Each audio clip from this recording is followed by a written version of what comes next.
Hey fellow babies, welcome back to Pachter Factor on SIFTD.net. I'm Michael Pachter, your host. I am hopeful that you are watching this real time because you are either a SIFTD subscriber or you have taken the time to link your Amazon Prime account to your Twitch Prime account.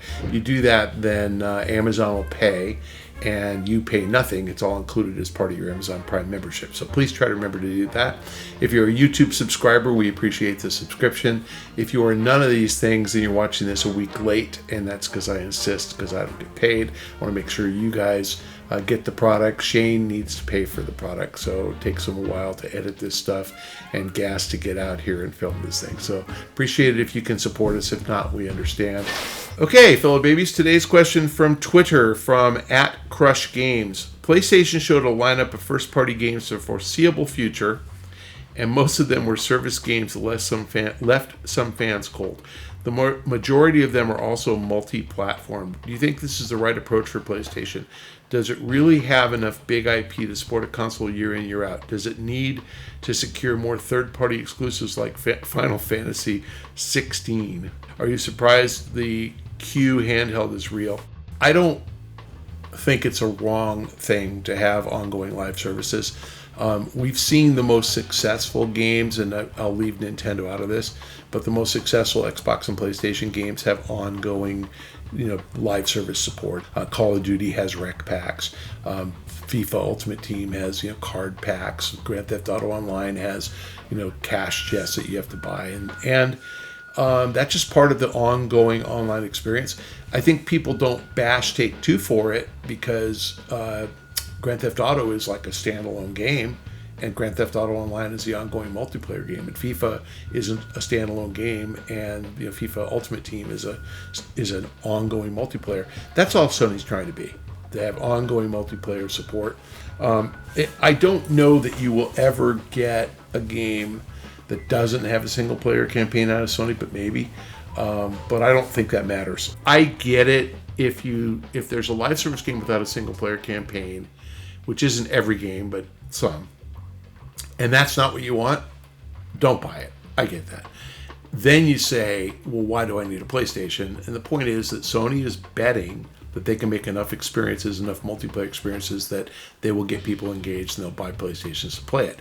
You did ask about the cross, multi-platform, really multi-platform, not playable on Xbox, obviously, or Switch. But if they're playable on PC, do you need a PlayStation? Answer no. I mean, you don't, unless you like playing on your TV. I'm waiting for the solution for the TV that is the Switch equivalent, that you can play a PC game on your TV. Valve has it, obviously, but I'm waiting for somebody to just say, all our games are on PC and play them on your TV and they'll be seamless. That is essentially Game Pass. I mean, that's what Microsoft's kind of doing. But I actually expect that you'll get a Game Pass evolution and maybe a PlayStation Plus evolution that allows you to download the game to your PC and then have the PC be the client so that you have almost zero latency and things like multiplayer actually works. The point, though, is yes, I think Sony's preparing for a life after PlayStation where they're a first-party publisher and you can play their games anywhere. I think that Sony believes, and they have much, much more data than you and I do, that multiplayer is where people spend their time. And, let's look at Zelda. That's not true, right? So if you come up with a compelling single-player experience, you're going to have a successful game. But the ongoing revenue from multiplayer, that's the live services part. So I think Sony is going to come up with a balance of product that is single-player campaign and live service multiplayer, and games that have no single-player campaign.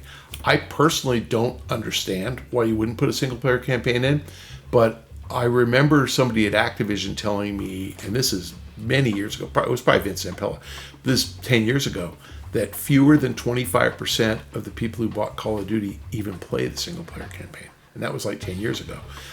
So my expectation is it probably is still in there, like 10 to 25%, and 75 to 90% of the people who buy the game go right to multiplayer. If that's the case, then there's a lot of fans who are fine with live service games. They just are. So I get it. I mean, I get that you're not that guy, and so you're right that the service games left some fans cold. Sony is saying we're going to risk alienating that 10 to 25% of our audience because we want to delight the 75 to 90% of our audience. I understand that. And again, this is a business call by them. There's a lot I would bash about Sony. This is probably not one of them. Do they need more third-party exclusives? Yeah, this cycle has been weak on third-party.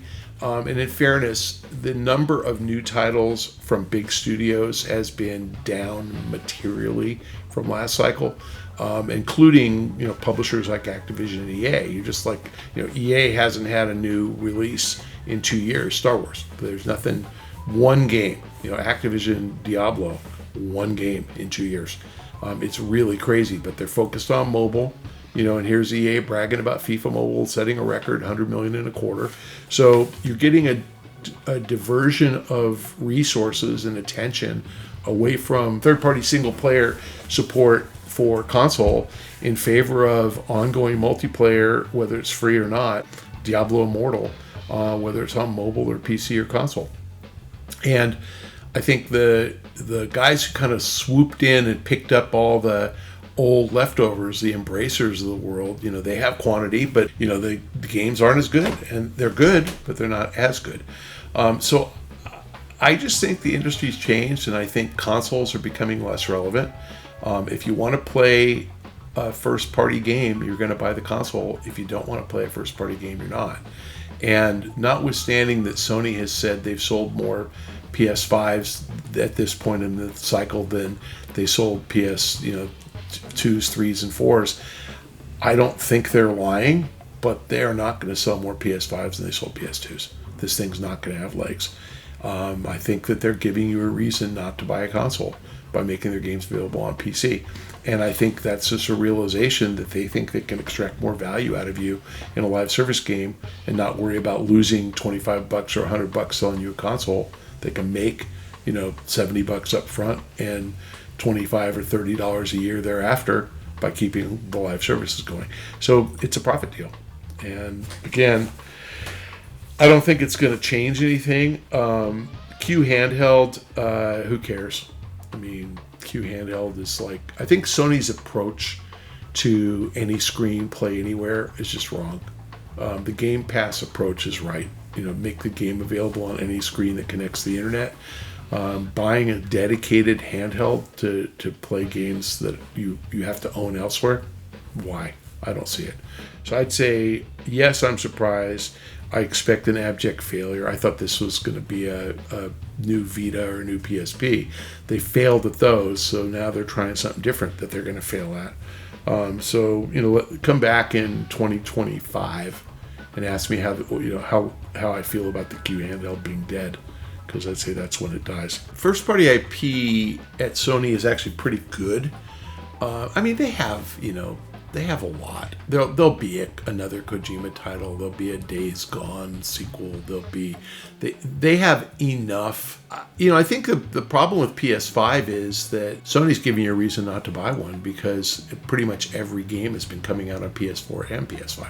So the first party exclusives are going to have to be PS5 only, and they haven't been doing that yet. They will. I think this is the year you start to see those. So I don't think they've even begun, but I'm not sure Sony cares if you play on PS4 or PS5. They just want you to play their games and buy their games. And as I said, they're still losing money on the console. So I'm not sure they care as much about installed base as long as you still have your PS4 and the games still work. They will keep selling PS5s for sure if they make games that are PS5 exclusive, and that's what you're going to start to see. Is there quantity enough? How many Nintendo first-party titles are there? How long between Zeldas? It takes a while. I guess my point is that they're the only guys who can pull it off. Microsoft's going for quantity. Nintendo's had decent quantity, super high quality. Sony's been slower, but that's why they bought all these different studios. Again, I doubt that Destiny 3 is going to be the answer, but I think Bungie was a misallocation of resources because they don't do enough titles. Microsoft, for that same $3.6 billion, got 6 studios. Probably spent a lot less than $3.6 billion on those 6. So, Insomniac for $225 million was a great bargain. And Spider-Man 2, PlayStation exclusive. That's a big draw. That's going to be a lot of people who want to play Spider-Man. I actually think they could do a ton more with Marvel. That Guardians game kind of fell flat. I mean, there's Thor, Loki, Iron Man. There's so many characters in the Marvel universe that could make decent games. I think Hawkeye would be a decent game, but they haven't. We haven't exploited it yet, so we'll see. I actually fear James Gunn going to DC and making movies over there, because I think DC might start passing up Marvel. But see what Disney's going to think. Anyway, I don't think you need a PlayStation unless you want to play the handful of first-party titles. But Sony's making the bet that there's enough. So 3-4 a year is enough, and they don't have to be blockbusters like Uncharted. I mean, those are all gone. I would expect that we might see a Last of Us 3 or something, because if the TV show takes off, because season 1 was Last of Us 1, and season 2 should be Last of Us 2. So timing-wise, it would be great to have Last of Us 3 right along when they bring out season 3 of the show. I wouldn't be surprised at that at all. Thanks for joining us on Pachter Factor on SIFTD.net. If you're a Patreon patron, thank you so much. If you have managed to link your Amazon Prime and Twitch Prime accounts together, we're getting paid, so thank you very much. And if you're a YouTube subscriber, we appreciate it. I should say Shane appreciates it. If you can do none of those things, I insist that you get it free, because I am not getting paid. Please make sure to follow me on Twitter at Michael Pachter, and I'm happy to give you a shout out if you guilt me into it. I'll see you guys next time.